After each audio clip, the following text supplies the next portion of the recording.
کہا کہ مجبوری اور بے وفائی میں فرق ہوتا ہے. ہم بہت ساری مجبوریوں کو بے وفائیوں کا نام دینے لگ جاتے ہیں، اور یہ فرق ہمارے صوفیاء بڑی وضاحت سے اس فرق کو بیان کرتے ہیں. امام شافعی رحمۃ اللہ تعالیٰ علیہ کے شاگرد ہیں امام احمد بن حنبل، اور امام احمد بن حنبل وہ عظیم ہستی ہیں. اللہ کے بندے کہتے ہیں جس بندے نے امام احمد بن حنبل سے پیار کیا وہ سمجھ لے اس نے رسول اللہ کی سنت سے پیار کیا. کیا بات تھی اس شخص کی. امام احمد بن حنبل ایک بڑی پروقار لیکن امام شافعی کے شاگرد تھے. امام احمد بن حنبل کی ایک ہی بیٹی تھی. وہ کہتی ہے میں نے اپنے ابا جی کو 2 ہی کام کرتے دیکھا، سارا دن رسول اللہ کا دین پڑھاتے اور ساری رات مصلی پہ بیٹھ کے اللہ کی یاد میں اور نبی پاک کے درود و سلام میں مشغول رہتے. لیکن میں نے اپنے باپ کو ہمیشہ ایک کام کرتے دیکھا، 2 مشغلے تھے، سارا دن دین پڑھانا، ساری رات عبادت اور حضور صلی اللہ علیہ وسلم پر درود و سلام میں گزارنا. ایک کام میں نے بڑا مستقل دیکھا کہ میرے ابا جی ہمیشہ اپنے استاد امام شافعی کے لیے دعا مانگا کرتے. کوئی بھی نیک عمل کرتے تو ہاتھ اٹھاتے تو پہلے امام شافعی کے لیے دعا مانگتے. اور بچی چھوٹی سی تھی، ابھی اس کی عمر اتنی نہیں تھی کہ بالغ ہو سکے، تو وہ کہتی ہے میں اکثر سوچا کرتی تھی کہ آخر وہ کتنا بڑا شخص ہے کہ جس کے لیے میرا والد، میں بیٹی ہوں، میرے لیے دعا بعد میں مانگتا ہے، اور ان کے لیے پہلے وہ کتنا بڑا شخص ہے. امام احمد بن حنبل رحمۃ اللہ علیہ بغداد میں رہتے تھے، امام شافعی قاہرہ میں رہتے، اور مہینوں کا سفر تھا، ممکن ہی نہیں تھا آنا جانا، ممکن ہی نہیں تھا. خیر ہے، امام ایک وقت ایسا بھی آیا، بیٹی کہتی ہے میری بڑی دعا تھی کہ کبھی میرے ابا جی کا استاد آئے، میں کبھی اس کاریگر کو بھی دیکھوں جس نے اس جیسا ہیرا تراشا ہے.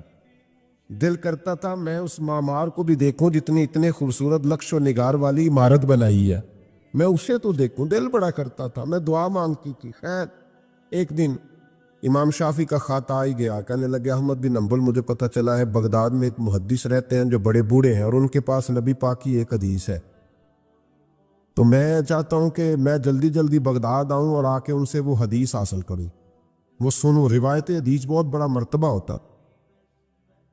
خط آ گیا تو امام احمد بن حنبل تو گویا بات ہی اور طرح کی ہو گئی نا، وہ تو مسئلہ ہی اور طرح کا ہو گیا نا. میں کو جیتے میرا دل بر سوڑا تے میں کیوں کر اس نو بھاواں، ویڑے میرے وڑدا نہ ہی کئی لاکھ وسیلے پاواں. آج جب پتہ چلا نا تو حال بدل گیا. وہ تو وجد کرنے لگے امام احمد، بیٹی سے کہنے لگے بیٹی تیاری کر لے، ہر چیز نہیں ہونی چاہیے، میں تیرے ساتھ لگتا ہوں، صفائیاں مل کے کریں، آج رانائیاں بکھریں. جب وہ آئے گا تو پھر دیکھے گی دنیا کہ کس طرح کسی نے کسی کی عقیدت کی ہے. امام کو خط ملا، ادھر سے امام احمد بن حنبل رحمۃ اللہ تعالیٰ علیہ تیاری کرنے لگے اور امام شافعی چلنے لگے. جب چلے تو مہینوں کا سفر طے کر کے پہنچے. بچی کہتی ہے میرے دل کے اندر بہت بڑا زاویہ تھا، بہت بڑا، وہ بہت بڑے ہوں گے، کیا بات ہو. جب وہ تشریف لائے تو کہتی ہے میرے ابا جی جو تھے امام احمد بن حنبل رحمۃ اللہ علیہ وہ ایک چپاتی پوری نہیں کھایا کرتے تھے، آدھی روٹی ایک وقت میں ہوتی تھی اور زیادہ تر روزہ ہوتا تھا. فرماتی ہیں جب ان کے استاد آئے نا تو میں نے 8 روٹیاں پکا کے رکھی احتیاطاً، لیکن استاد صاحب ساری کھا گئے. میرا خیال تھا کہ وہ اگر آدھی کھاتے ہیں تو وہ آدھی سے آدھی کھاتے ہوگی، وہ ساری روٹی کھا گئے. فرماتے ہیں حد ہو گئی، میرے دل میں خیال تھا کہ میرے ابا جی ساری رات بیدار رہتے ہیں تو ان کے استاد مغرب سے ہی مصلی پہ بیٹھ جائیں گے، ان سے بھی زیادہ پرہیزگار ہوگا. لیکن میں نے عجیب منظر دیکھا کہ حضرت امام شافعی تشریف لائے، 8 روٹیاں کھائیں، عشاء کی نماز پڑھی اور لیٹ گئے. میرے ابا جی ساری رات نفل پڑھتے رہے، وہ ساری رات آرام کرتے رہے. میں نے تہجد کا پانی رکھ دیا تھا کہ سویرے اٹھیں گے امام شافعی تہجد میں تو وضو کریں گے، کہتے پانی بھی اسی طرح پڑا رہا، وہ کمبل میں رہے. فجر کا وقت ہوا تو امام احمد بن حنبل نے ان کے دروازے کے قریب ہو کے کہا حضرت جماعت کا وقت ہو گیا. کہتی بستر اتارا، وضو بھی نہیں کیا، مسجد چلے گئے، نماز پڑھ کے آ کے پھر لیٹ گئے. میرے ابا جی اشراق چاش تک پھر مصلی پہ بیٹھے رہے. کہتی ہے میں بڑی بدگمان ہوں. پھر میں نے 1 منٹ کے لیے اپنے آپ کو سمجھایا کہ تھکے ہوئے تھے اس لیے آج عبادت نہیں کی، کل کریں گے. لیکن اگلا دن آیا تو انہوں نے پھر اسی طرح کھایا، ساری رات پھر اسی طرح رہے. فرماتی ہیں بس وہ آہستہ آہستہ 3-4 دنوں میں میرے ذہن میں جو زاویہ تھا وہ سارا زمین بوس ہو۔ میں نے کہا نہیں، میرے ابا جی نے جس دور میں دیکھا تھا اس دور میں شاید حالات اور ہوں، آج تو اور ہے۔ فرماتی ہے 4-5 دن کے بعد وہ رخصت ہونے لگے، پردے کے پیچھے میں سن رہی تھی، میرے والد کہنے لگے حضور وقت کیسا گزرا؟ کہنے لگے یار تجھے کیا بتاؤں، 2-3 مہینے رستے میں آیا ہوں تو بچ بچ کے جان بچانے کے لیے 2-4 لقمے کھاتا رہا ہوں۔ پتہ نہیں لوگوں کا رزق کس طرح کا تھا، پتہ نہیں جانور بھی صحیح ذبح ہوئے تھے کہ نہیں ہوئے تھے۔ جب تیرے دسترخوان پہ آیا ہوں تو میں نے تجھے سینچا ہے، سوارا ہے، مجھے پتہ ہے تو ایک لقمہ بھی حرام نہیں رکھ سکتا، اور میں نے تیرے لنگر سے نور نکلتے دیکھا ہے، اور یہ وہ والا کھانا ہے جو اندر جا کے بوجھ نہیں بنتا، نور بنتا ہے۔ اس لیے میں تیرے رزق کو نور سمجھ کے کھاتا رہا ہوں، زندگی بھر کبھی 2 اکٹھی نہیں کھائی، پر یہاں 8-8 روٹیاں کھاتا رہا ہوں، یہاں اپنے گھر میں یا تیرے گھر میں، ورنہ رستے میں تو میں بڑا پریشان تھا۔ اور فرمانے لگے تجھے پتہ ہے کہ میں ساری رات کیا کرتا رہتا تھا؟ کہ حضور نہیں۔ فرمانے لگے جو تو عشاء کی نماز میں تلاوت کرتا تھا نا صورتوں کی، میں ساری رات بستر میں لیٹ کے ان کی تفسیر کرتا رہتا تھا، اور میں نے ایک ایک آیت کی 100 تفسیریں کی ہیں رات بھر جاگ کے، 100۔ تو نے دیکھا میں بغیر وضو چلا جاتا تھا سویرے؟ کہ حضور ہاں۔ فرماتے اس لیے کہ میرا وضو ٹوٹتا ہی نہیں تھا، میں ساری رات تفسیری نقطے بیان کرتا رہتا تھا۔ بیٹی کہتی انہوں نے 2 جملے کہے اور میں رونے لگی۔ میرے والد آئے تجھے کیا ہوا؟ میں نے کہا ابا جی میں کیا سمجھی تھی اور یہاں نکل کے آیا، آپ اگر ساری رات نفل پڑھتے ہو تو اپنی ذات کے لیے، اور امام شافعی ساری رات جاگ کے باتیں یاد کرتے ہیں اور پھر لوگوں کے سینوں میں اتارتے ہیں، صرف اپنے لیے نہیں، یہ تو رسول اللہ کی امت کے لیے زندہ ہے۔ میں کیا سمجھی تھی او بھائی، میں نے کہا مجبوری اور بے وفائی میں فرق ہوتا ہے، ذرا چھلکا اتار کے دیکھ تو صحیح، تجھے پتہ تو چلے اندر حالات کچے ہیں کہ پکے ہیں۔ ایک بزرگ تھے شاہ بقی الدین ابن مخلد، وہ کہتے ہیں مجھے پتہ چلا کہ اس دور میں نبی کریم علیہ السلام کی حدیث جو سب سے بہترین پڑھاتے ہیں وہ امام احمد بن حنبل ہیں۔ ان کو حضور کی حدیث سے جو خاص شغف ہے وہ کسی اور کو نہیں۔ کہتے ہیں میرے دل میں لو لگ گئی، حالانکہ میں امیر گھرانے سے تھا۔ میں کشتی میں بیٹھا امام احمد بن حنبل کے پاس آنے کے لیے، رستے میں طوفان آ گیا، کشتی اچکولے کھانے لگی، کسی طریقے سے ایک جزیرے کے ساتھ جا کے کشتی لگی، ٹوٹ گئی، بکھر گئی، میں جزیرے پہ اتر گیا، اور بھی کئی لوگ تھے۔ 1 مہینہ وہاں رہنا پڑا، بارشیں ختم ہوئی، موسم ٹھیک ہوا تو ایک کشتی دکھائی دی آتی ہوئی۔ فرماتے ہیں کہ وہ اس کشتی میں بیٹھا، دوبارہ بغداد کیا، مجھے سفر طے کرتے 2.5 مہینے گزر گئے، وہ جزیرے پہ مہینہ پتے کھا کے بھی گزارا کرنا پڑا۔ نکلا تھا علم حاصل کرنے، جب بغداد شریف پہنچا لوگوں سے پوچھا امام احمد بن حنبل کا مدرسہ کہاں؟ انہوں نے کہا وہ مدرسہ تو بند ہو گیا، وقت کا بادشاہ مخالف ہو گیا، مسجد مدرسہ سیل کر دیا۔ امام صاحب کہاں ہیں؟ کہا گھر کے اندر قید ہیں۔ ان کے گھر کو سب جیل بنا دیا، چاروں جانب پولیس کھڑی ہے، اور ویسے بھی بغداد میں کرفیو ہے، ہر چوک چوراہے میں پولیس والے کھڑے ہیں۔ شاہ بقی الدین کہتے ہیں اتنا کچھ سننے کے باوجود بھی میرا جذبہ ٹھنڈا نہیں ہوا۔ وہ مہینے میں سفر کی صحبتیں، وہ سنا تھا کہ آستانہ یار دور ہے پر ہم نے بھی ٹھان لی تھی کہ جانا، وہ سنا تھا کہ آستانہ یار دور ہے پر ہم نے یہ ٹھان لی تھی کہ جانا ضرور ہے۔ کہتے پہنچ گئے، اب پتہ چلا کہ کرفیو ہے، سڑکوں پہ پولیس کھڑی ہے، گلیوں میں چوکوں چوراہوں میں پہرے ہیں، امام صاحب تک تو جا کوئی نہیں سکتا۔ کہتے میں نے ایک شخص کی منت کی، میں نے کہا کسی طریقے گاڑی بتا، کہنے لگا میں اشارہ بھی نہیں کر سکتا، سخت حالات ہیں، وہ کوئی طریقہ۔ میں نے جب زیادہ تڑپ کے کہا تو وہ شخص کہنے لگا میں ان کے گھر کے قریب تجھے لے جاؤں گا اور گزرتے وقت صرف آنکھ کا اشارہ کروں گا۔ کہتے میں نے کہا یہ بھی ٹھیک ہے۔ ان کے گھر کے تیری تلاش میں پھرے نا ہم جنگل پہاڑ اور دشت میں، ان کے دروازے کے قریب اس نے اشارہ کیا۔ شاہ بقی الدین کہتے ہیں کہ میں گھر دے کے آ گیا واپس۔ اب میں سوچنے لگا کہ کیسے امام صاحب تک پہنچنا ہے، بڑی تجویزیں سوچی، بڑی تجویزیں، کام والا بن جاؤں، پھیری لگانے لگ جاؤں۔ پھر سوچا کہ اگر میں کچھ بیچوں گا ریڑھی پہ رکھ کے تو کوئی خریدنے نکلے گا، کوئی نہیں نکلے گا، کس طرح کروں، کیا کروں، بڑی سوچیں۔ بالآخر میں نے طے کیا اللہ اکبر. میں نے نہ کپڑے پھاڑ لیے، امامہ اتار دیا. فرماتے ہیں کہ ایک پیالہ مٹی کا خرید کے گلے میں رسی سے باندھ لیا، اور امام احمد بن حنبل کی 3 گلیوں پیچھے میں نے دروازہ صدا لگانی شروع کی، فقیر ہوں، اللہ کے نام پہ لینے آیا ہوں.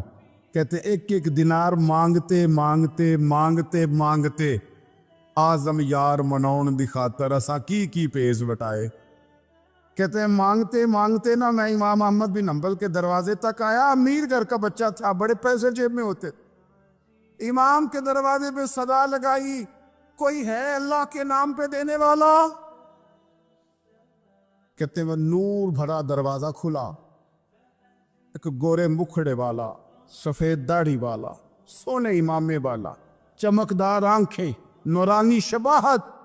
کہتے امام احمد بن حنبل باہر آئے اور جیسے ایک دینار میرے پیالے میں ڈالنے لگے تو میں نے ہاتھ چوم کے کہا سونیا تیرے قربان جاؤں، میں دینار لینے نہیں آیا، محمد عربی کی حدیثیں سننے آیا. کہتے امام کی بھی آنکھیں کھل گئی. کہنے لگے اس حال میں آزم یار منون دی خاطر اساں کی پیس بٹائے. کہ حضور کیا کرتا، یہی ایک طریقہ رہ گیا تھا، میں تو کہاں سے چلا ہوں، کہاں پہنچا ہوں، کیا کروں؟ امام صاحب فرمانے لگے پھر میں بھی بڑے دنوں سے پریشان تھا، کوئی سیکھنے والا نہیں مل رہا تھا، تو مل گیا. کہنے لگا حضور میں روز آ جاؤں فقیر بن کے، آپ جتنا چاہیں 2 4 5 منٹ میں مجھے حدیثیں سنا دیں، میں اگلے دن یاد کر آیا کروں. کہتے 2 سال لگ گئے. شاگرد کہاں ملیں گے ایسے، کہاں مرید ملیں گے، گزر گیا دور.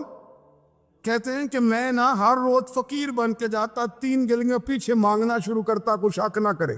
2 سال دروازے پہ جاتا، آگے پیالہ کرتا، امام ایک دینار ڈالتے اور مصطفیٰ کی حدیثیں سناتے.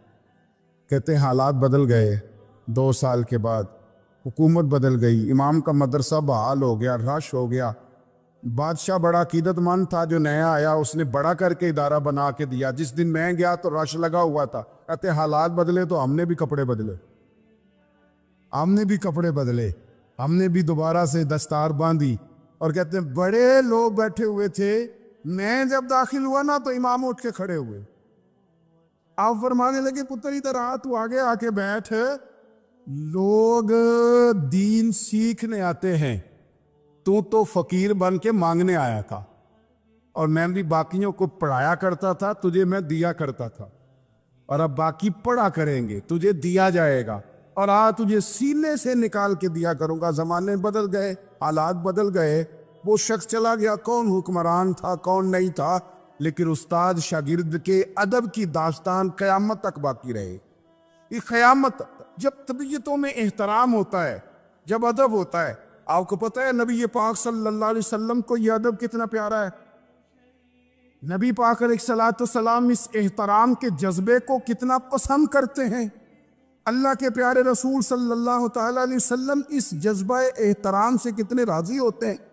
حضور کس قدر زیادہ چاہتے ہیں کہ میری امت ادب والی بنے. نبی پاک علیہ السلام ادب والے لوگوں کے بارے میں اتنے راضی ہیں، اتنے راضی ہیں، اتنے خوش ہیں. حضور اتنا نوازتے ہیں. میں نے یہ حدیث پڑھی تو یوں لگا کہ جیسے روح وجد کرنے لگی ہے. بہقی میں امام بہقی نے لکھی ہے، اللہ کے پیارے رسول علیہ السلام فرماتے ہیں جو چھوٹے پر شفقت کرے اور بڑے کا احترام کرے، اللہ اسے جنت میں میری سنگت عطا فرمائے گا. یہ میرے قرب کا ذریعہ ہے، یہ چیز میرا قرب ملے گا. شرط یہ ہے کہ ادب والے بن کے آؤ، احترام والے بن کے آؤ. کبھی بھی سوء ادب نہ کریں، کبھی کسی مقام پر بے ادبی نہ کریں. آپ اپنا ذائقہ کبھی تبدیل نہ کریں. امام احمد بن حنبل لکھتے ہیں وضو کر رہے تھے، ایک شخص کہتا ہے میں نے ساری زندگی گناہوں میں گزار دی تھی. تو امام صاحب نا وضو کر رہے تھے جھیل پر بیٹھ کے. تو جھیل اس طرح ہوتی ہے، پہاڑ ہیں، اوپر کو پانی نیچے آ رہا ہے. تو کہتے ہیں امام صاحب نیچے بیٹھ کے وضو کر رہے تھے، تو میں اوپر بیٹھ کے نا وضو کر رہا تھا یا پانی پی رہا تھا. تو میں نے دیکھا کتنے بڑے امام نیچے. کہتے میں نا میرے دل میں خیال ہے یار میں ساری زندگی غلط کاموں میں گزاری ہے، پر جو بھی ہے یہ رسول اللہ کے دین کے عالم. کہتے ہیں وہ حضور کے دین کی عزت کرنے کے لیے میں اوپر سے اٹھا، آ کے نا تو میں تھوڑا پیچھے جا کے نیچے بیٹھ گیا، جو میری حاجت تھی، پانی پینا تھا یا منہ دھونا تھا، میں وہ کرنے لگا۔ کہتے امام صاحب نے بھی یوں نظر میری طرف دیکھی، پتہ نہیں انہوں نے کیا دعا دی کہ رب نے مجھے توبہ کی توفیق عطا فرما۔ میں اللہ کے فضل سے اللہ نے میرا دل موڑ دیا اور میں رب کریم کی بارگاہ کی جانب میری توجہ ہو گئی۔ خدا نے مجھے اس ادب کی برکت سے اپنی بارگاہ کی طرف اللہ تبارک و تعالیٰ نے مجھے موڑ لیا۔ بے ادبی تو بندے کو کفر تک لے جاتی ہے، بے ادبی تو کفر تک لے جاتی ہے۔ اگر بندہ بے ادب ہوتا ہوتا اللہ رسول کی بے ادبی تک پہنچ جائے تو دور نکل گیا، لیکن یہاں باقاعدہ بے ادبی کو پروموٹ کیا جا رہا ہے۔ کبھی بھی بے ادب نہ بنے، ادب والے رہیں، ادب والے بن کے جئیں، ادب والے بن کے دنیا سے جائیں۔ وہ درویش نے کہا تھا کہ بے ادباں مقصود نہ حاصل، نہ درگاہ ٹوئی، پانچ ادب دے محمد بخشا، توڑ نہیں چڑھیا کوئی۔ بادب لوگ جو ہوتے ہیں وہ دوسروں کو عزت دے دیتے ہیں اور اپنے اخلاق کو بلند کر لیتے ہیں۔ جب آپ کسی کا احترام کر رہے ہوتے ہیں تو آپ اسی کو نہیں کچھ دے رہے ہوتے، آپ اپنی عظمت کا بھی اظہار کر رہے ہوتے ہیں۔ کسی کو عزت دیتے وقت آپ کے اخلاق کا بھی پتہ چل رہا ہوتا ہے۔ اخلاقی قدریں مضبوط ہوتی ہے احترام کرنے سے۔ مذہب اسلام اتنا سونا ہے، اتنا پیارا ہے، یہ دین اتنا ٹھنڈا اور اتنا میٹھا ہے کہ دھرتی کے سارے حسن سمیٹ کر اگر ایک لفظ بنایا جائے تو وہ دین اسلام بنتا ہے۔ یہ دین اتنی خوبصورتیاں بانٹتا ہے۔ اگر دین اسلام کی مختلف تشریحات کرتے کرتے یہ کہہ دیا جائے نا کہ یہ دین ادب والا دین ہے، احترام والا دین ہے، توقیر والا دین ہے، ہر شخص کو مناسب عزت، یعنی نبی پاک علیہ السلام نے استاد کی عزت بیان کی، باپ کی عزت بیان کی، بوڑھے کی عزت بیان کی، امام کی عزت بیان کی، عالم کی عزت بیان کی۔ کچھ بھی نہیں تھا، بالکل ان پڑھ تھا، سادہ تھا، پر مزدوری کر رہا تھا، حلال کما رہا تھا، ہاتھوں پہ چھالے تھے۔ قربان جائیں، میرے محبوب نے فرمایا یہ جو حلال کما رہا ہے نا یہ بھی اللہ کا دوست ہے۔ اس کا بھی احترام بیان کر دیا، اس کا اکرام بھی بیان کر دیا۔ تو نے ہر شخص کی قسمت میں یہ عزت لکھی اور آخری خطبے کی صورت میں وصیت لکھی۔ نبی کریم صلی اللہ علیہ وسلم نے لوگوں کو احترام دیا۔ اللہ کے محبوب علیہ السلام، آپ دیکھیے حضور نے اس عورت کی بھی فضیلت بیان کی جس کے گھر کے اندر اولاد پیدا ہوتی ہے، اور اس کی بھی فضیلت بیان کی کہ جس گھر کے اندر اولاد پیدا ہوتی ہے پر جلدی چلی جاتی ہے، انتقال ہو جاتا ہے کسی بچے کا خدا نخواستہ، اس کی بھی فضیلت بیان کی۔ جس کا خاوند موجود ہے اور وہ خاوند کی خدمت کرتی ہے، اور اس بیوی کی بھی فضیلت بیان کی جس کا خاوند انتقال کر گیا پر وہ اپنے بچوں کی پرورش کرتی ہے۔ حضور فرماتے ہیں سب سے پہلے جنت میں مجھے وہ عورت نظر آئی۔ تو ہر شخص کے لیے حضور نے احترام بیان کیا، اکرام بیان کیا۔ ہم نے چونکہ بدگمانیاں پیدا کرنی شروع کر لیے تو معاشرے کے اندر بسنے والے لوگوں کے بارے میں ہمارے دلوں میں مختلف وسوسے آ جاتے ہیں، مختلف وسوسے۔ کسی بھی شعبے کے کسی بھی آدمی کے بارے میں کوئی 2 4 5 باتیں اپنے ذہن میں اکٹھی کر کے یا کانوں میں کسی نے وہ بات ڈال دی تو ہم ذہن بنا لیتے ہیں کہ یہ گاڑیاں چلانے والے تو بندے ٹھیک ہی نہیں ہوتے، یہ جناب پولیس کے محکمے کے لوگ تو درست ہوتے ہی نہیں، فلانے محکمے کے لوگ تو ہوتے ہی خراب ہے، ذہن بن جاتا ہے۔ پھر آہستہ آہستہ ادب انسان کے دل سے رخصت ہوتا ہے۔ ہمیں دین نے ادب سکھایا، احترام سکھایا۔ میرے رسول کریم علیہ الصلاۃ والسلام کی وہ ذات بابرکات ہے، ہمیشہ یہ ہوتا تھا کہ چھوٹے بڑوں کا ادب سکھاتے تھے، پر یہ واحد دربار مصطفیٰ ہے کہ جس کے آداب خود رب کریم نے بیان فرمائے۔ فرمایا یا ایھا الذین آمنوا لا ترفعوا اصواتکم فوق صوت النبی۔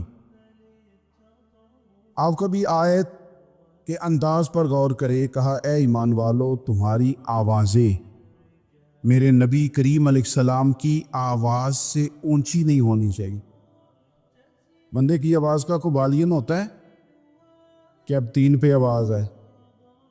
ٹیپ ریکارڈر کا تو والیوم ہوتا ہے نا کہ 1 پہ ہے، 2 پہ ہے، 6 پہ ہے۔ تو آواز کا والیوم ہوتا ہے کہ یہ کتنے پہ ہے؟ آواز تولی جا سکتی ہے کہ میری آواز کا وزن اس وقت 1.5 پاؤ ہے، آدھا کلو ہے، 5 چٹانک ہے، کوئی ہوتا ہے وزن؟ لیکن ہمیں بتایا گیا کہ بالکل وزن نہیں ہوتا، تولی نہیں جا سکتی، ماپی نہیں جا سکتی، پرکھی نہیں جا سکتی۔ لیکن جب تم نے دروازہ رسول پہ آنا ہے تو پھر آواز کو بھی تول کے آنا ہے، پھر لفظوں کو پرکھ کے آنا ہے، پھر جملے مرتب کر کے آنا، پھر ترتیب لگا کے آنا ہے، پھر تم نے وہاں سوچ سمجھ کے بات کرنا۔ ایک روایت میری نظر سے گزری اور کیا ہی انداز ہے، امام زرقانی نے لکھی۔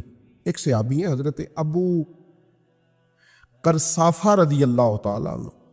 حضرت ابو کرسافہ رضی اللہ تعالیٰ عنہ فرماتے ہیں میں چھوٹا تھا، میری اماں اور میری خالہ مجھے ساتھ لے گئیں۔ میں نے کہا کہاں جانا ہے؟ کہنے لگے آؤ نبی پاک کا کلمہ پڑھنے جانا ہے۔ پڑھیے درود شریف صلی اللہ، سارے پڑھیے، پھر پڑھیے ایک دفعہ صلی اللہ تعالیٰ علیہ۔ حضور کا ذکر ہو تو فوراً درود پڑھنا چاہیے۔ نبی کریم علیہ السلام کی بارگاہ میں نا میری خالہ اور میری اماں دونوں مجھے ساتھ لے گئیں کلمہ پڑھنے۔ کہتے ہیں جب ہم حضور کی بارگاہ میں پہنچے، کلمہ پڑھا، واپس آئے تو میری اماں اور میری خالہ آپس میں بات کرنے لگیں۔ میری خالہ کہنے لگی تو نے دیکھا ہے ان کا بولنا کتنا مزیدار تھا؟ میری خالہ کہنے لگی تو نے تو وہ دیکھا لیکن وہ جو غلام آیا تھا اس کے ساتھ ان کا رویہ کتنا پیارا تھا۔ تو نے دیکھا جب وہ کھانا کھا رہے تھے تو پہلا خیال انہوں نے ہمارا کیا۔ بار بار وہ ان کا ذکر کرتی، کہتے آپس میں حضور کی شانیں بیان کرتی، میری اماں بھی میری خالہ بھی۔ بالآخر بات لمبی ہو گئی تو میری اماں بولی، کہنے لگی بس کر، ہم کتنی عظمتیں بیان کریں گے، مجھے تو 3 باتیں سمجھ میں آئی ہیں۔ کتنی؟ 3 باتیں مجھے سمجھ میں آئی ہیں۔ کہا وہ کیا؟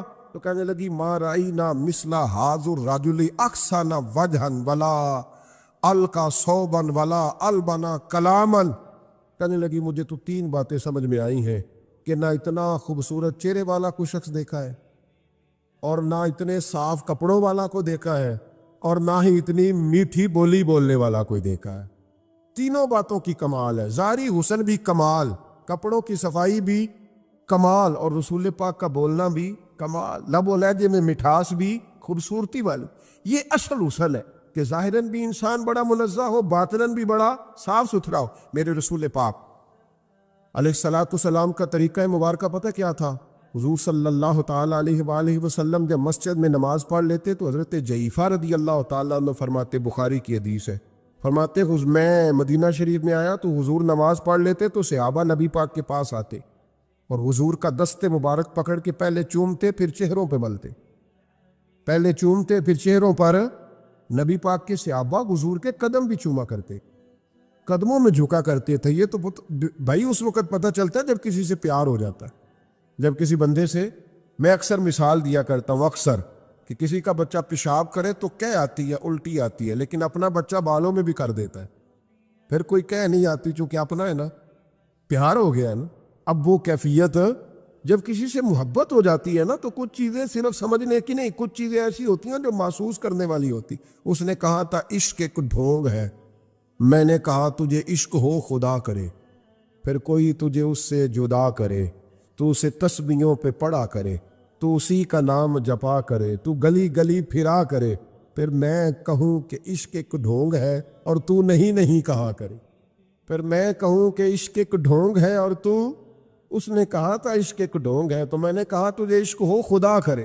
بھائی یاد رکھو جب انسان کو محبت ہوتی ہے تو پھر اس کے انداز بدل جاتے ہیں، اس کے طور طریقے تبدیل ہو جاتے ہیں۔ وہ میں اکثر ایک بات کہا کرتا ہوں، میں کہتا ہوں بچہ باہر سے برگر کھا کے آ جاتا ہے رات کو، اماں کہتی بیٹے روٹی کھا لو، کہنا تو سب کو بھی پکائی میں نہیں کھانی، حالانکہ برگر کھا آیا ہے، دور سے کھا آیا ہے، تو اماں اس کو کہتی ہے پھر میں سوئیاں نہ بنا دوں تھوڑی سی اپنے بیٹے کو، فٹافٹ چاول نہ تجھے ابال دوں، ساتھ میں باریک دال بنا دیتی، کہتا نہیں میری مرضی کا پکاتے نہیں، میں نے نہیں کھانا۔ ایسے اب ابا جو ہے نا، ابا وہ اماں کو سمجھا رہا، کہتا چھڈ پر آپ بھوک لگے گی تھی آپ ہی کھا لے گا، تو نہ ایڈی ٹینشن لے ایویں پہ تینوں ستاندا ہے۔ اماں کیا کہتی ہے؟ کہتی نہیں مجھے نیند نہیں آ رہی، کھائے گا تو سکون آئے گا۔ اب اس کو آپ لاکھوں دلیلیں دیں کہ سیانا بیانا ہے, بچہ نہیں ہے, 22 سال کا ہے, 24 سال کا, چھوڑ تو کیا کر رہی ہے. لیکن اماں کو کوئی سمجھا سکتا؟ کیوں نہیں سمجھا سکتا کہ اسے اپنے بیٹے سے پیار بڑھا. وہ کیا کرے, وہ مجبور ہے. اس کے دل کی کیفیت اس طرح کی ہے کہ کوئی دنیا کی طاقت اسے سمجھا سکتی, سوال ہی نہیں پیدا ہوتا کوئی اسے سمجھا سکے. یہ ممکن کیسے ہو, کیسے سکتا ہے؟ یہ محبت ہے. میرے رسول پاک علیہ السلام کے صحابی حضرت جعفہ فرماتے میں حضور کی بارگاہ میں آیا تو صحابہ کیا کرتے, نبی پاک کا دست مبارک پکڑتے, پہلے چومتے پھر چہرے پہ ملتے. بخاری ہے. فرماتے میں نے کہا یہ کیا کر رہے ہیں؟ پھر اچانک میرا بھی دل کیا ذرا کر کے تو دیکھو. کچھ چیزیں چکھنے پہ پتہ لگتا ہے کتنی مزیدار ہے. کہتے میں بھی قریب گیا, حضور کے دست مبارک میں نے ہاتھ ڈالا. فرماتے ہاتھ پکڑا ہی تھا کہ نبی پاک کا ہاتھ برف سے بھی زیادہ ٹھنڈا. فرماتے پھر میں نے پکڑ کے چہرے پہ ملا تو کستوری سے زیادہ خوشبو آ رہی تھی دست مبارک. فرماتے اب میرا چھوڑنے کو دل ہی نہیں کر رہا تھا, اب میری طبیعت نہیں مان رہی تھی. میرے نبی کریم علیہ السلام اللہ کی دلیل ہیں. ہر پاکیزگی, ہر حسن, ہر کیف اللہ نے اپنے رسول کو عطا فرمایا. دنیا کی جتنی غلاظتیں تھیں, جب کوئی حضور کے قریب جاتا تھا تو ساری غلاظتیں دور ہو جاتی. کما ارسلنا فیکم رسولا منکم یتلو علیکم آیاتنا ویزکیکم. اللہ فرماتے ہیں میرے محبوب تم پر میری آیتیں پڑھیں گے اور تمہیں پاک فرما دے گا, تمہاری ساری ناپاکیاں نبی پاک دور کر دے, ہر غلاظت تم سے دور ہٹ جائے. ایک صحابی ہے حضرت شیبہ بن عثمان رضی اللہ تعالی عنہ, وہ کہتے ہیں میرے والد کو اور میرے چچا کو مسلمانوں نے احد میں قتل کر دیا تھا. میرے دل میں بڑا غصہ تھا, بڑا جلال تھا کہ کبھی مجھے موقع ملے تو میں بدلہ لوں گا. کہتے فتح مکہ کے بعد نبی پاک علیہ السلام حوازن کی جنگ کے لیے نکلے. مجھے پتا چلا حضور جا رہے ہیں تو میرے اندر شعلے بھڑک رہے تھے انتقام کے. روز میں منصوبہ بندی کرتا, پلاننگ کرتا کہ کسی طریقے سے میں ان تک پہنچوں گا اور بدلہ لوں گا.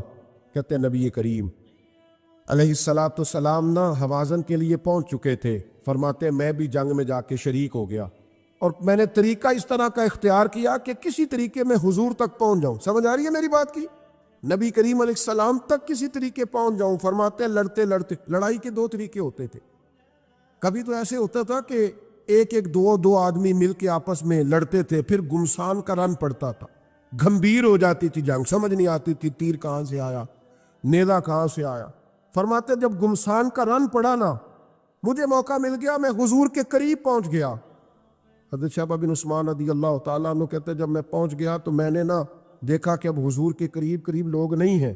فرماتے میں نے نا فوراً تلوار اٹھائی, تلوار اٹھا کے میں حضور کو معاذ اللہ شہید کرنے ہی لگا تھا کہ ایک نور چمکا حضور کے سامنے. پڑھیے درود صلی اللہ علیہ وسلم. کہتے ایک نور چمکا, اتنی تیزی تھی اس نور میں کہ میری آنکھیں بند ہو گئی, میرے ہاتھ سے تلوار گر گئی, آنکھیں چندھا گئی میری. فرماتے تلوار میرے ہاتھ سے چھوٹ گئی. اب جب وہ روشنی مدم ہوئی نا تو میں نے دیکھا نبی پاک سامنے کھڑے مسکرا رہے ہیں. آپ نے میں نے کر دی, آپ نے سن لی, ذرا دیکھو تو صحیح. جو تلوار لہرائے اسے دیکھ کے بھی کبھی کو مسکرایا ہے, جس نے تلوار ہی لہرا دی, جو شہید کرنے ہی لگا تھا, پہنچ گیا تھا. لیکن یہ اخلاق میرے رسول پاک کا ہے صلی اللہ اعلیٰ حضرت فاضل بریلوی کا ایک شعر میں نے پڑھا.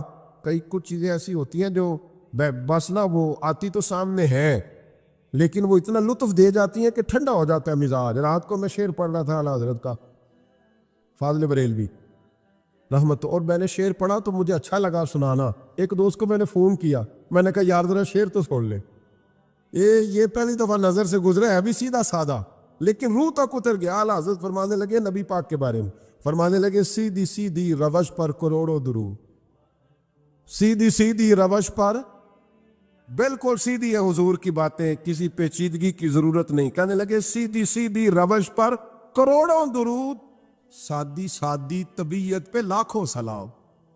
سادی سادی طبیعت پہ سیدھی سیدھی روش پر کروڑوں درود اور سادی سادی طبیعت پہ لاکھوں سلام. میرے نبی کریم صلی اللہ علیہ وسلم مجھے دیکھ کے مسکرائے اور فرمایا جب حضور مسکرائے نا تو میں نبی کریم علیہ السلام کو دیکھ کے حیران ہوا کہ میں نے تلوار تانی تھی اور حضور نے مسکرانا شروع کیا. فرماتے اب حضور نے مجھے بلایا, آواز کے ساتھ نہیں بلایا, حضور نے اشارہ کیا یوں کر کے, فرمایا ادھر آؤ نا.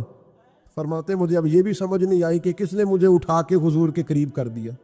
فرماتے میں نبی کریم کے قریب گیا تو حضور نے میرے دل پر 3 تھپکیاں دی. ایک تھپڑ ہوتا ہے، ایک تھپکی ہوتی. پتہ ہے نا فرق کا؟ ایک تھپڑ کو مارے تو جلال آتا ہے اور تھپکی دے تو پیار آتا ہے. کہتے حضور نے 3 تھپکیاں دی اور دی بھی میرے دل پر. 1، پھر 2، پھر 3. کہتے پہلی تھپکی دی تو میرے اندر سے کفر نکل گئی، دوسری تھپکی دی تو میرے اندر ایمان داخل ہو گیا، اور تیسری تھپکی جب نبی پاک علیہ السلام نے دی تو مجھے ہر چیز سے بڑھ کر رسول اللہ سے پیار ہو گیا، محبت ہو گئی نبی کریم سے. آپ فرماتے اب حضور نے نا فوراً میرے ہاتھ میں تلوار تھمائی. فرمایا پہلے تو ہمارے خلاف لڑ رہا تھا، تلوار پکڑ، اب ہماری طرف سے لڑ، تلوار پکڑ اور لڑ. آپ فرماتے میں اتنا لڑا کہ جو حضور کا دشمن سامنے آتا میں گلا کاٹ دیتا، جو آتا میں اس کے ٹکڑے کر دیتا. فرماتے ہیں پہلے میں باپ کا بدلہ لینے آیا تھا اور اب میرا یہ حال ہے کہ اگر میرا باپ بھی سامنے آئے گا تو میں اس کا بھی گلا کاٹ دوں گا، لیکن حضور کے قریب کسی کو جانے نہیں دوں گا. حضرت شیبہ بن عثمان کہتے ہیں جنگ ختم ہو گئی، حضور خیمے میں گئے، میں بھی گیا.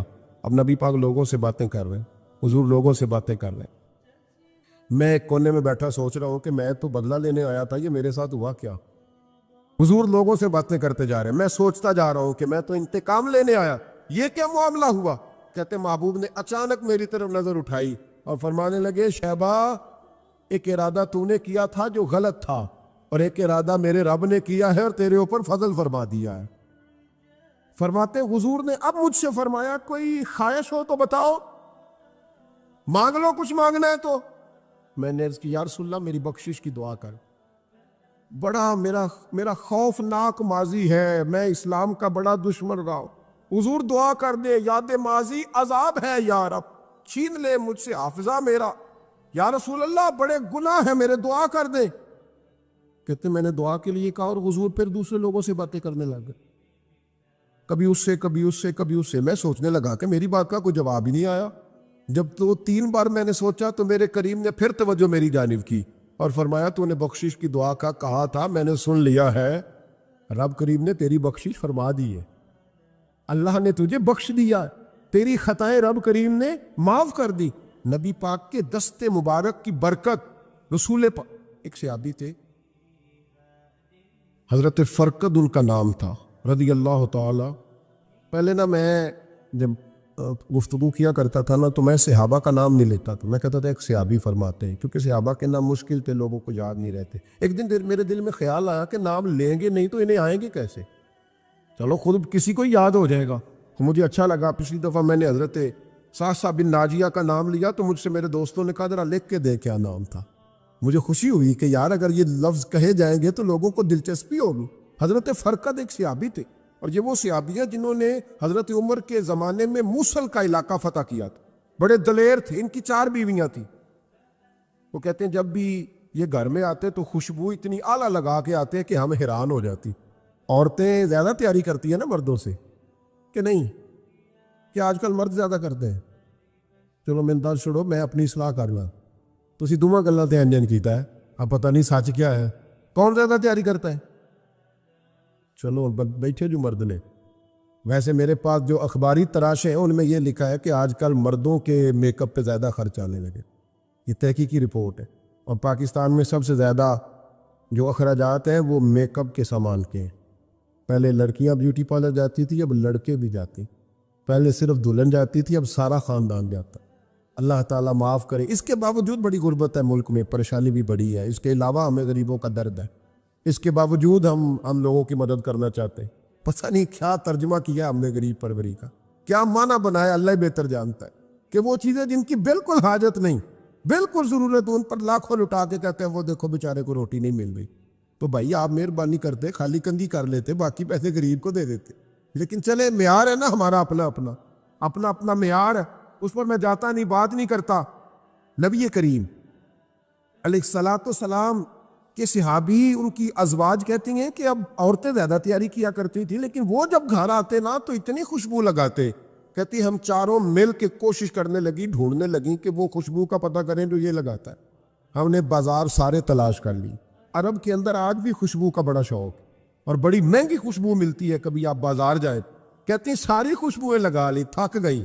ایک دن چاروں سوتنے مل کے بیٹھی، کہنے لگی ہم نہیں اس کا مقابلہ کر سکتے، آج پوچھ ہی لے کہاں سے خوشبو لگاتا ہے، پوچھ ہی لیتے ہیں، چلو بات ہی ختم ہو جائے، پوچھ لیں، یہ ہم جتنی مرضی آلہ لگائیں، جب یہ آ جاتا ہے نا، کچھ لوگ میرے محفل ہوتے ہیں جہاں آ جاتے ہیں وہاں چھا جاتے، تو یہ جب آتے ہیں تو چھا ہی جاتے ہیں، کیا کریں، اس طرح کا میرے محفل ہے، کیا کریں اس کا۔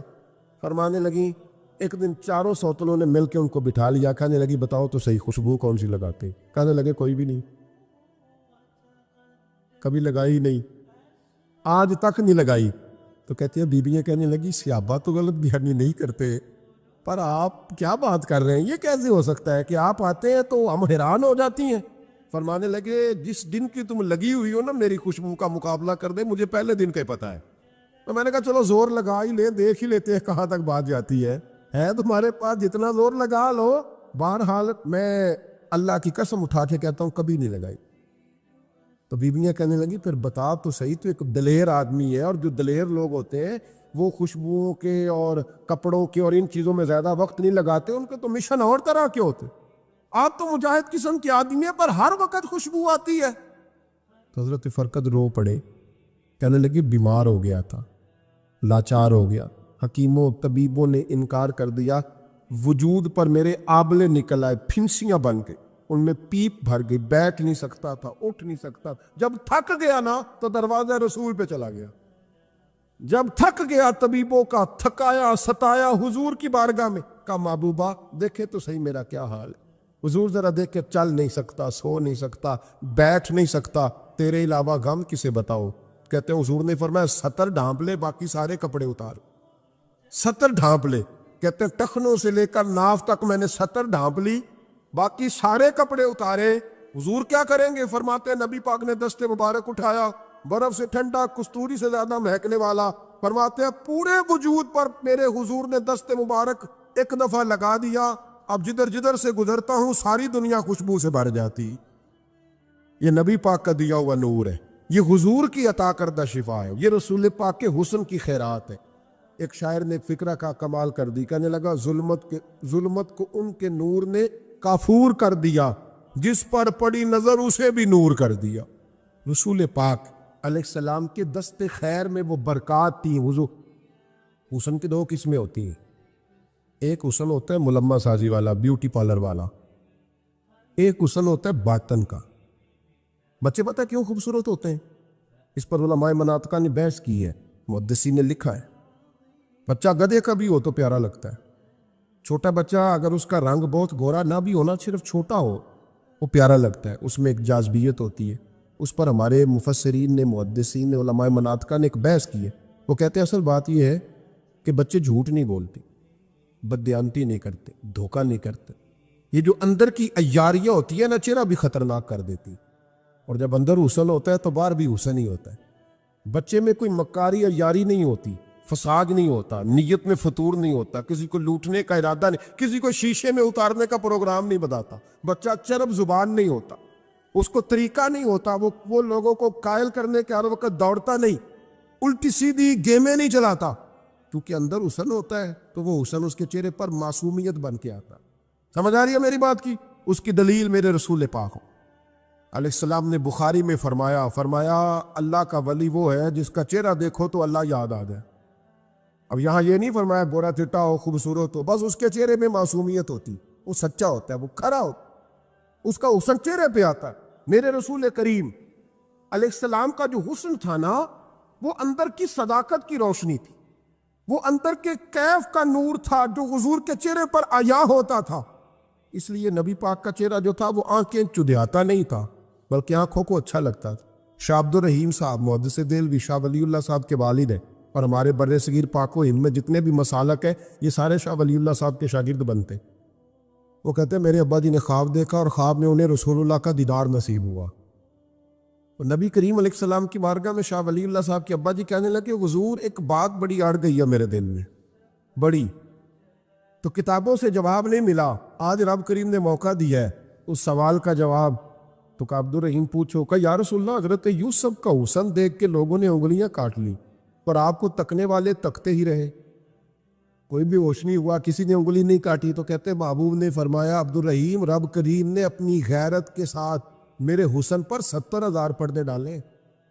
یہی بہتر ہے کہ پردوں میں وہ پردہ پوش رہے. وہ اگر پردے اٹھا دے تو کسے ہوش رہے.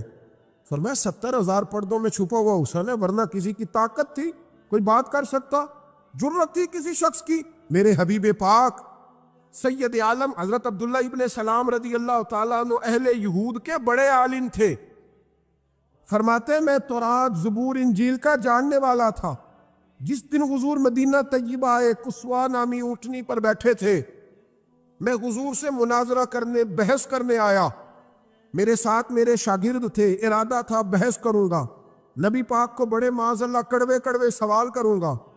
کہتے حضور بیٹھے تھے کسوا نامی اونٹنی پہ اور گردن مبارک جھکی ہوئی. ہونٹوں پر حضور کے زیر لب ہلکی سی مسکراہٹ تھی. نبی پاک تھوڑا بولتے تھے پر جتنا بولتے تھے وہ دلوں میں اترتا جاتا. فرماتے میں جب گیا نا, میرے شاگرد ساتھ تھے, مناظرہ کرنے گیا, مناظرہ شاگرد ساتھ تھے. فرماتے میں بڑے سوالات تیار کر کے گیا, پر حضور گھوڑے پہ بیٹھے تھے. 2 باتیں میں نے سنی. حضور نے فرمایا رشتہ داروں سے اچھا سلوک کرو, اپنے غلاموں کا خیال کرو. کہتے وہ شاگرد مجھے دھکے دینے لگے, کہنے لگے چلو استاد جی آگے ہو, کرو سوال, چلو نا آگے بڑھو نا آگے. یہ کئی دفعہ نعرے لگانے والے بھی مروا دیتے ہیں نا, چلو نا چلو آگے چلو, بڑھو آگے, کرو بات, آؤ نا. کہتے میں ذرا آگے بڑھا, دھکا دیا انہوں نے. فرماتے میں آگے بڑھا اور میں نے قریب محبوب کے قریب جا کے کہا حضور مجھے کلمہ پڑھا دے, میں مسلمان ہونے آیا ہوں. یعنی عام آدمی تو قائل ہو جاتا ہے عالم اور تورات زبور انجیل کا جاننے والا, حضور کلمہ پڑھائیں. کہتے میں واپس آیا نا کلمہ پڑھ کے, تو شاگرد کہنے لگے استاد جی آپ تو مناظرہ کرنے آئے تھے, یہ کیا ہوا؟ تو یہ لفظ ہے حضرت عبداللہ ابن سلام کے. فرمانے لگے تم نے نبی پاک کا چہرہ نہیں دیکھا, ان کی آنکھوں کی روشنی نہیں دیکھی, تم نے چہرے کی معصومیت نہیں دیکھی, لب و لہجے کا وقار نہیں دیکھا. کتنے دنوں کے تھکے ماندے آج وہ مدینے پہنچے, پر ان کے لب و لہجے میں کوئی اکتاہٹ, کوئی تھکاوٹ, کوئی لفظوں میں جھول تم نے دیکھا ہے؟ فرمانے لگے جس کا اس طرح کا چہرہ ہوتا ہے وہ جھوٹا نہیں سچا ہوا کرتا ہے. میرے نبی پاک علیہ الصلوۃ والسلام کے غلام حضرت طارق بن عبداللہ رضی اللہ تعالیٰ عنہ فرماتے کلمہ پڑھنے سے پہلے ایک دفعہ ہمارا سارا قبیلہ تجارت کے لیے نکلا تھا, اور اس وقت منظر یہ ہوتا تھا کہ ہم اپنی عورتوں کو بھی ساتھ لے جاتے تھے. 6 مہینے سفر کرنا ہوتا تھا, اونٹ گھوڑے ہم بیچا کرتے تھے, عورتیں بھی ساتھ رہتی, کھاتے بھی پکاتے بھی. کہتے ایک سفر سے ہم واپس آ رہے تھے تو مدینے کے باہر صحرا میں ہم نے پڑاؤ کیا, اکیلے رسول پاک صلی اللہ پھر ایک دفعہ پڑھیے گا, ایک دفعہ پھر کہیے گا صلی اللہ تعالی علیہ وسلم. کہتے نبی پاک تنے تنہا اکیلے. حضور نہ سیر کرتے کرتے کرتے کرتے ہمارے قافلے کے پاس سے گزرے, خیمے لگے تھے, پڑاؤ کیا, محبوب تشریف لے آئے. کہتے ہیں حضور سید عالم صلی اللہ تعالی وسلم تشریف لائے. کوئی قبیلے میں سے قافلے میں سے حضور کو جانتا نہیں تھا. ایک سرخ رنگ کا اونٹ تھا ہمارے سردار کا جو بکنے سے رہ گیا تھا, بڑا خوبصورت. کہتے ہیں نبی پاک کو پسند آ گیا. حضور پوچھنے لگے تم کون ہو؟ کہا جی مسافر ہے. کہاں سے آئے ہو؟ فلاں جگہ سے آئے ہیں. کس لیے آئے ہو؟ ہم تجارت کی غرض سے نکلے. اونٹ بیچو گے؟ بیچنا ہے. کتنے کا سودا طے ہوا؟ اس نے کہا اتنے لینے, حضور نے کہا اتنے دینے. اب بات طے ہو گئی. کہتے ہیں لگام حضور نے پکڑی اور فرمانے لگے وہ سامنے میرا شہر ہے جس کا نام مدینہ, وہ میرا شہر ہے. میں ابھی مدینے جاتا ہوں, اپنے غلام کو بیچتا ہوں, اور تمہیں آ کے نہ قیمت دے جاتا ہے. محبوب گھوڑے کی لگام تھا, اونٹ کی لگام تھا میں, نکیل تھا میں, اونٹ تھا سرخ رنگ کا. حضور لے کے جب نکلے نا, تھوڑا سا چند قدم آگے گئے تو ان میں سے ایک شخص بولا, کہنے لگا سردار اب سیانے لوگ ہیں, سمجھدار ہیں. اس شخص کا نام پوچھا آپ نے, قبیلہ پوچھا ہے, ایڈریس کا پتہ ہے, پتہ ہے کہاں رہتا ہے, اتنا قیمتی اونٹ دے دیا. اور سردار بھی کہنے لگا, سارے کہنے لگے یار ان کی باتوں میں اتنی لذت تھی, ان کے گفتار و رفتار اتنی باوقار تھی, مزیدار تھی کہ ہوش ہی کوئی نہیں رہا. بھئی ہم پرانے تاجر ہیں, کبھی اس طرح کا سودا کیا ہی نہیں جس طرح کا آج ہو گیا. اوہو واقعی کچھ نہیں یاد رہا, کوئی سمجھ نہیں آئی. وہ ابھی نظر آ رہے ایک آدمی, دوڑ کے جاؤ, دوڑ کے, اور جا کر کے نا ان سے کہو, بڑی جائز بات ہے, وہ ناراض بھی نہیں ہوں گے. ان سے ایک شخص کہو کہ بھئی اونٹ لے جاؤ, پیسے لے آنا اور اپنا مال لے جانا, دوڑ کے جاؤ. ایک شخص دوڑنے لگا تو سردار کی بیوی خیمے کے اندر تھی، پردے کے پیچھے سے بولی، کہنے لگی خبردار کوئی پیچھے نہ جائے، اگر پیسے مل گئے تو ٹھیک ہے، نہ ملے تو میں دے دوں گی، کوئی پیچھے نہ، کوئی نہ جائے پیچھے۔ سردار کہنے لگا تو جانتی ہے؟ کہنے لگی نہیں۔ کہا گارنٹی کیوں دے رہی ہے؟ تو کہنے لگی تم نے ان کا چہرہ نہیں دیکھا؟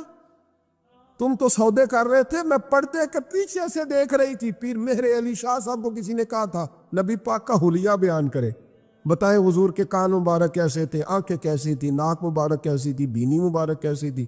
تو پیر مہر علی شاہ صاحب کہنے لگے کوئی مثل نہیں ڈھولن دی، کہنے لگے مجھ سے نہیں بیان ہوتا حضور کا حلیہ، کوئی مثل نہیں ڈھولن دی، تو چپ کر مہر علی، ایتھے جا نہیں بولن دی، بس کر، تو بیان کر سکتا ہے؟ اتنی طاقت؟ اعلیٰ حضرت نے کہا لم یاتی نذیر کفی ناظرن مثلے تو نشد، پید آ جانا۔ کہا حضور مثال تو تب آپ کی بنے گی نا، کوئی آپ کی طرح کا پیدا تو ہوگا، تب بھی مثال بنے گی، تو جب ہوا ہی نہیں تو مثال کیسے بنے گی؟